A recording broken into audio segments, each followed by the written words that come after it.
আগামী জানুয়ারি মাস থেকে 3 মাসের পরিবর্তে মাসিক বিল গ্রাহকরা পাবেন। এক্ষেত্রে প্রতি মাসের বিল প্রতি মাসে আসলে খরচও অনেকটা কমবে। আর রাজ্যের মুখ্যমন্ত্রীর এই যে উদ্যোগ বিদ্যুৎ সাশ্রয়ের জন্য, তাতে কিন্তু সাধারণ মানুষ অনেকেই খুশি এবং তারা বলছেন যে একদিকে 1 মাসের বিল, অন্যদিকে স্মার্ট মিটারের বাধ্যতামূলক তুলে দেওয়া, এতে সাধারণ মানুষের অনেক উপকার হবে। 3 মাস অন্তর অন্তর বিল আসবে, এটা সাধারণ মানুষদের কাছে ভীষণ একটা চাপের বিষয় হয়েছিল। আমি তো মনে করি এটা খুব ভালো একটা উদ্যোগ, আর এটাই আমরা চাইছিলাম। প্রতি মাসে যদি বিল আসে আমাদের একটা সুবিধা হবে।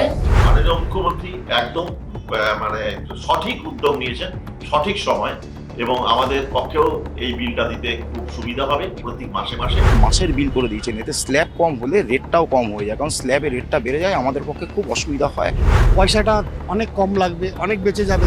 আমরা যেমন 1 মাসের বেতন পাই, তাহলে সেটা থেকে দিতে আমাদের সুবিধা হবে। মুখ্যমন্ত্রী যে ঘোষণাটা করেছে খুব ভালো কাজ করেছে। এটা স্ল্যাব ভাগ করে দিলে অটোমেটিক্যালি অনেক বিল কমে যাবে। বিলটা আশা করছি কমে যাবে অনেক, সাবসিডি যেটা থাকে সেটাতে অনেক কমে যাবে। 3 মাসের বিলের যে রেট আর মান্থলি হলে তার তো মানে ইউনিটগুলো কম হবে, কম হলে কম হওয়ারই কথা। হ্যাঁ, সেই হিসাবে মনে হচ্ছে আমাদের লাভই হবে।